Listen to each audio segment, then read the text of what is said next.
Good morning, dear students. So once again I welcome you all on this online session of our class 11 information technology subject. Now in our previous discussion we concentrated on the topics, on various topics. The last topic of our discussion was components of a computer. What are the different components of a computer? All those things have been discussed in our previous session, in our previous class. Now in this component we were confined to the topic memory or storage device.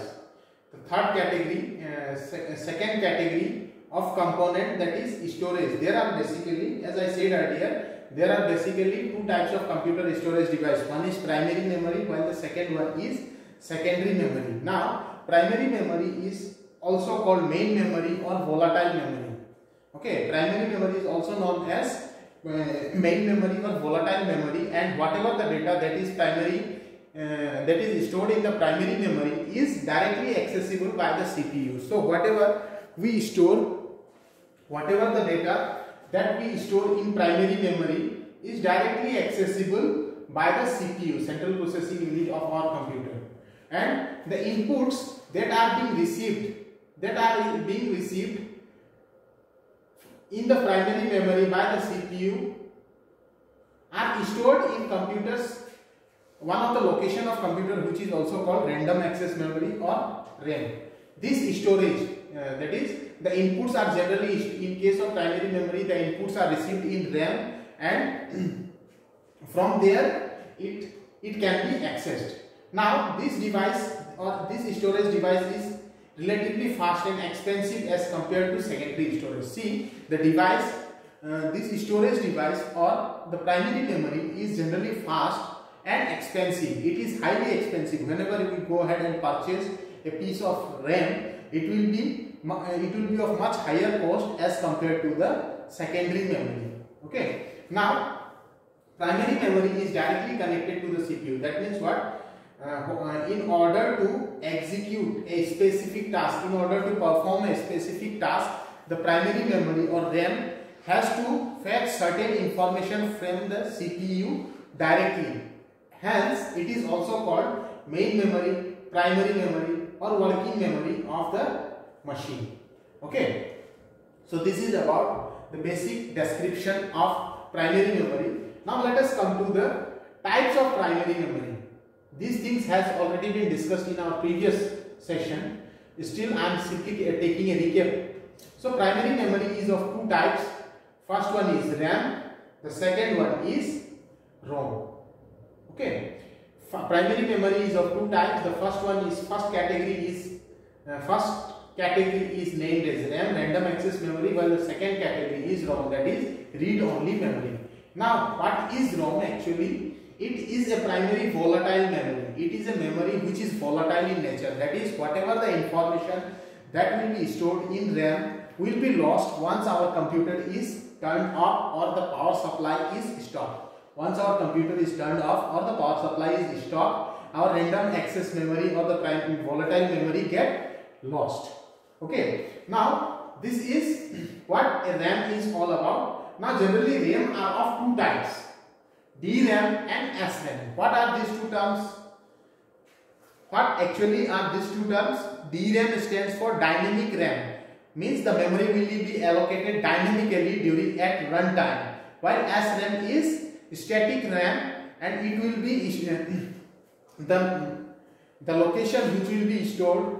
This static RAM is that particular storage portion of the RAM which will be stored temporarily for a specific time duration. Okay, so dynamic RAM is which will be utilized at runtime, and once our task is over, it will be lost.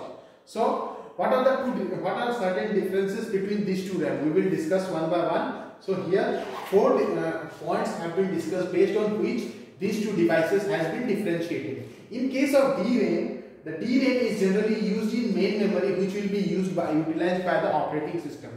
DRAM is used in main memory, which is generally utilized by the operating system, and it is very inexpensive. It is inexpensive, means it does not have much cost. Moreover, apart from these two, it uses less power. The dynamic memory also uses the less power as compared to the static memory, while it is somewhat slower than SRAM, since the task of DRAM is mainly concentrated on executing various instructions through the CPU, so it is somewhat slower than the SRAM. Now let us come to SRAM. It is used in cache memory. What is cache memory? Now suppose our computer is connected to internet. I turned on the computer, our computer is connected to internet, and by means of Google Chrome browser we went through some of the websites. Okay, so the information about those websites will be stored in a specific storage medium, in a specific storage area, which is also called as cache memory. So this cache memory is a part of SRAM. Okay, cache memory. Let me show you an example. Our computer is connected to internet. If any cache memory will be there, it will be whatever the information in the cache memory. Certain information about that particular website or that particular location will be stored, so that in the during the next time when we are going to open that particular file or application, it will directly fetch the information from the location itself. For example, say I have opened a website, this website, Java T-Point DBMS SQL command. Suppose I have opened this location. Fine. Now the information about this location will be stored in a specific area of the RAM that will be called as SRAM. And cache memory is the location where this information will be saved. And now suppose what I did, in the next part I simply disconnected the internet.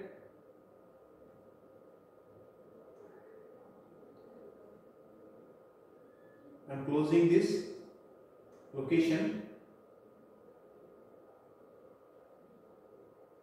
See, I am disconnecting it. Okay. Now internet has been disconnected. Now what I will do, again let me check whether the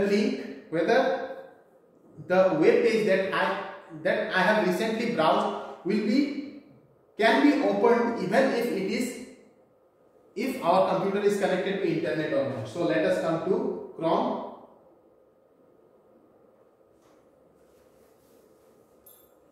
See, this is our Chrome. Now here simply click on SQL command. See, this page has been automatically fetched, correct? Although our computer is not connected to internet, still we are able to see this page. Why? Because the information about this particular page has been stored in a specific area of SRAM, which is called cache memory. Okay, from that cache memory only it is retrieving that particular web page. So this is what the concept of cache memory is. Now let us come to, once again I am connecting my computer with the internet.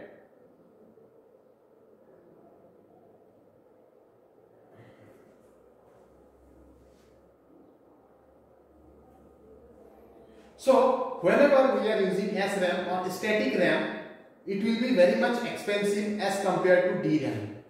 SRAM is expensive as compared to the DRAM, and moreover, apart from these 2 points, it utilizes more power compared to DRAM. So whenever we are using SRAM, the SRAM generally uses more power as compared to the DRAM, and moreover, it is also faster than the dynamic RAM. How you will be able to visualize that it is faster? It is obvious from the fact that the web page which we were supposed to get, although our computer was not connected to internet, still the information about that particular web page has been saved in a specific location which was called as cache memory. So from that cache memory only,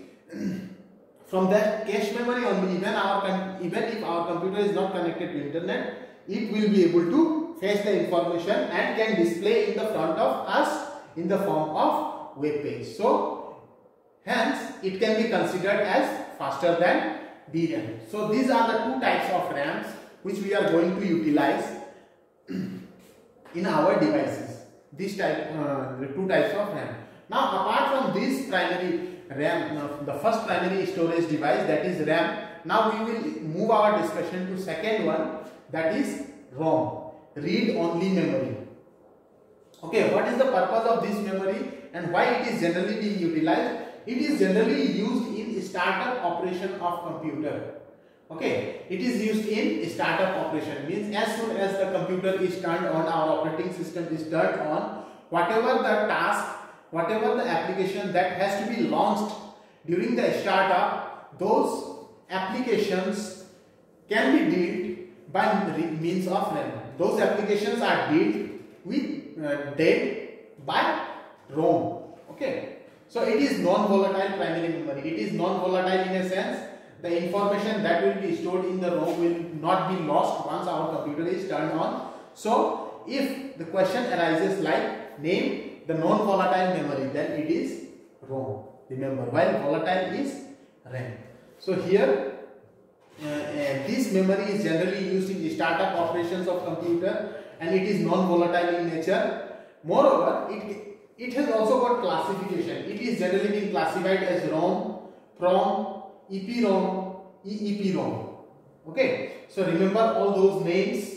We are not required. We are not moving into the detailed description of all those types. Instead, we will simply remember the name ROM, PROM, EPROM, EEPROM. Okay, so PROM means programmable read-only memory, while EPROM means erasable programmable read-only memory. Erasable programmable read-only memory. EEPROM means electrically erasable programmable read-only memory, means this read-only memory can be erased by means of electricity. Electrically erasable programmable read-only memory. So how many types of ROM are there? ROM, PROM, EPROM, EEPROM. ROM, PROM, programmable read-only memory. EPROM, erasable programmable read-only memory. EEPROM, electrically erasable programmable read-only memory. So these are the two types of storage medium which are also considered as primary storage. Okay, so primary storage basically deals with RAM and ROM, and in between these two it has also been categorized into different types. Now let us come to the secondary storage, the memory which is external to the computer. The memory which is external to the computer system forms the secondary storage. Okay, so whatever the storage, whatever the memory that is there which is outside the computer system, which is external to the computer system, which is external to our device application, that is also considered as secondary storage. Now certain examples have been cited. These are magnetic tapes, compact discs, CDs, pen drives are all examples of secondary storage. They are not directly connected to the CPU. So whenever the term secondary storage comes into play, we should always remember that the secondary storage medium or secondary storage devices are not directly connected to the CPU. So if the question arises like differentiate between primary and secondary memory, then you should remember two things, that is the primary memory are volatile in nature while secondary memory is not volatile in nature.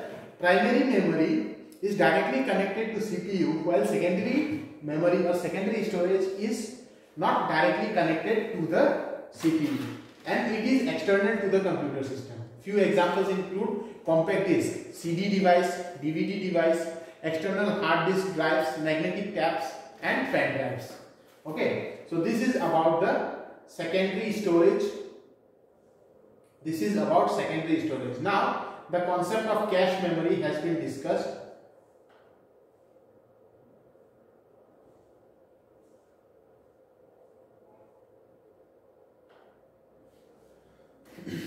Cache memory. What is cache memory? So this is also an important term.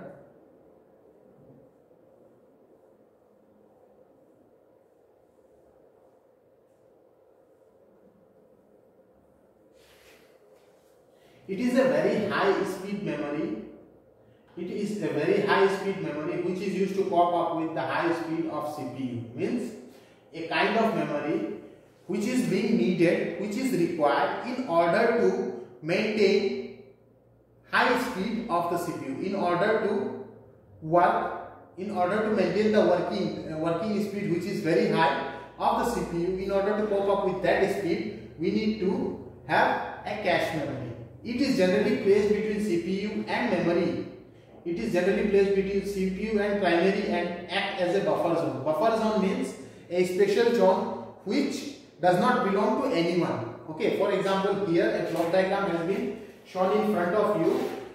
This block diagram consists of a picture of CPU followed by primary and secondary memory. Now, the cache memory lies in between CPU and primary memory. See, as you can easily visualize, cache memory lies between primary memory and CPU.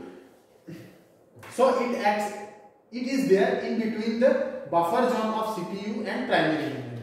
Okay, it reduces the average access time to data from the main memory and is comparatively expensive. Means what? In order to retrieve certain components from the application, in order to retrieve certain components from the main memory, it reduces the access time. Means the time duration from where in which we need to fetch the information from the primary memory is generally reduced by means of this cache memory. Is generally being reduced by means of cache memory. And in general, it is very expensive in nature as compared to other primary memories. It is expensive in nature. However, all the inputs, the intermediate results of computation carried out and the final result are stored in the memory of a computer. Whatever the inputs that is there and the intermediate result of computation that has been carried out and final result are stored in this memory of the computer. The computer, okay, so secondary memory I have already discussed. I am not going into the details of this secondary memory.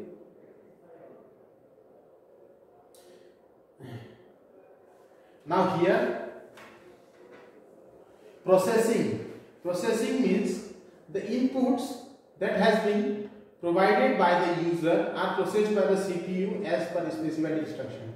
As per the instruction, suppose I need to perform a calculation or I need to maintain a database of certain information, then this task, this information has to be specified to the CPU by means of a set of programs or a set of instructions which are also called as programs, and the whole process by means of which we give these instructions are also called as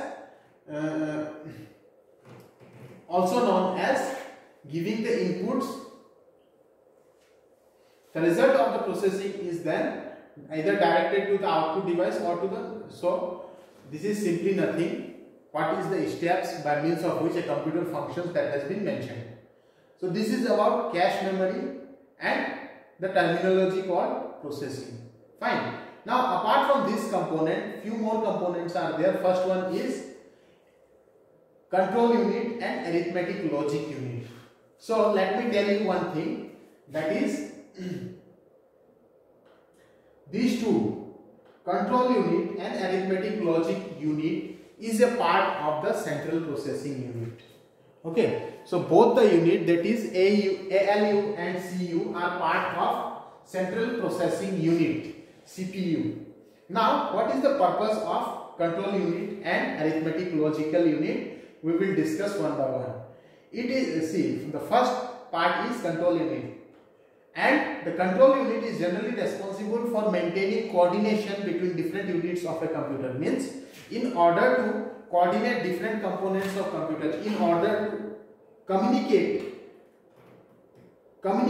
maintain communication between different parts of a computer, we generally go ahead with this unit also called control unit, and it controls the input, processing and output operation. All the tasks of providing input, performing the operation and output, giving output, all those operations are generally being handled by the control unit. For example, it coordinates with peripheral devices to accept the input or display the output.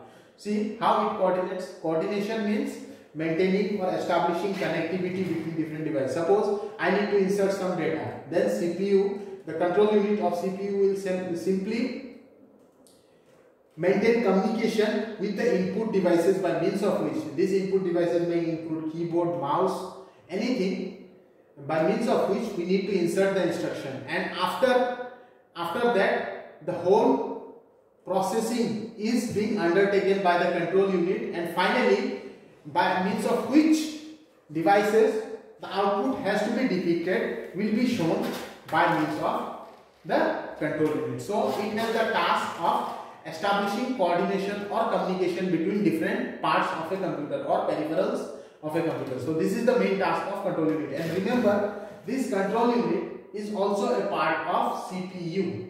Okay, CPU has got two parts, that is first one is arithmetic logical unit, second one is control unit. So control unit maintains coordination between different parts of a computer and controls the input processing and output operation. Fine. So this is the task of control unit, and moreover in which sequence, in which order the instruction has to be performed during processing operation. Suppose I have given an instruction to execute a series of tasks, say 5 to 10 tasks I am performing by means of our control unit. Now the sequence in which those tasks will be performed will also be handled by the control unit of computer. Okay. Now the next one is arithmetic logical unit. It is also a part of CPU. So a CPU has got two parts, arithmetical logic unit. The second one is control unit. The arithmetic logic unit is responsible for actual processing of data. Whatever the data that has to be processed can be processed by means of arithmetic logical unit only. It retrieves the data from the storage unit. Means whenever we are giving certain instruction, then it will be stored in the storage devices, and from those storage devices the data will be retrieved, and all the calculation or computation or comparison that has to be performed is generally being performed by the LU. And then finally the processed data after performing all calculation, computation, comparison is being sent to the storage device. Okay. So these are the two major components of a CPU which should be remembered, and along with their application or along with their task.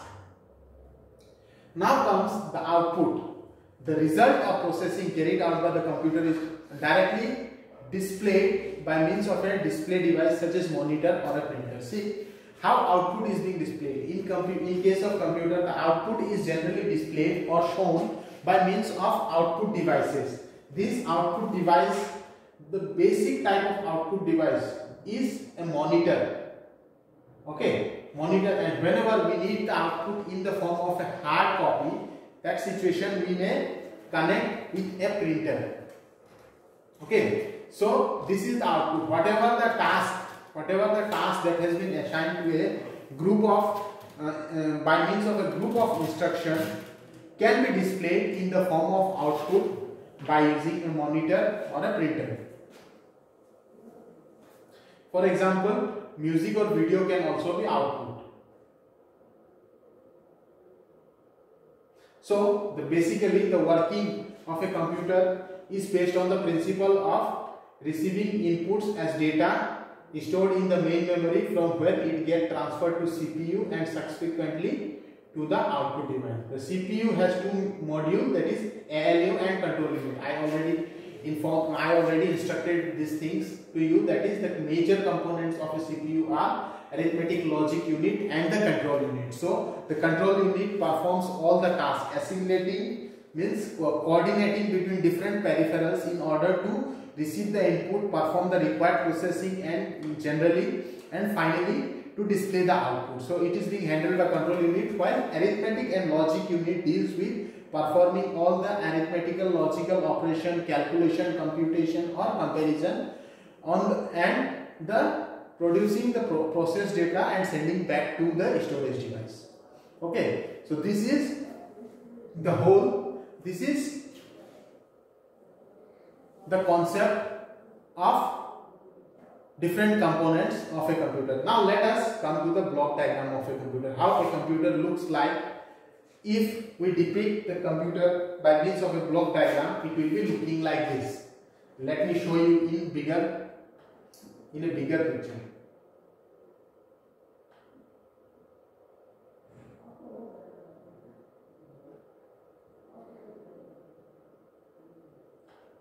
So see, this is the block diagram of a computer. It consists of data. Data is being received by the input unit, which includes keyboard, mouse, joystick, touchpad, all those things. So data is being generally received by input unit in the form of input and then sent to the storage devices. Storage device consists of two components, primary storage and secondary storage. Okay, from there it is generally being handled by the CPU. All the task is being performed by the CPU, central processing unit. All the program that has to be executed or that has to be performed, all the task is being generally performed by the CPU. And CPU consists of two components. These are control unit, which performs all the coordination operation between different devices, and finally outputs the process data to the storage device, sends the output to the storage device.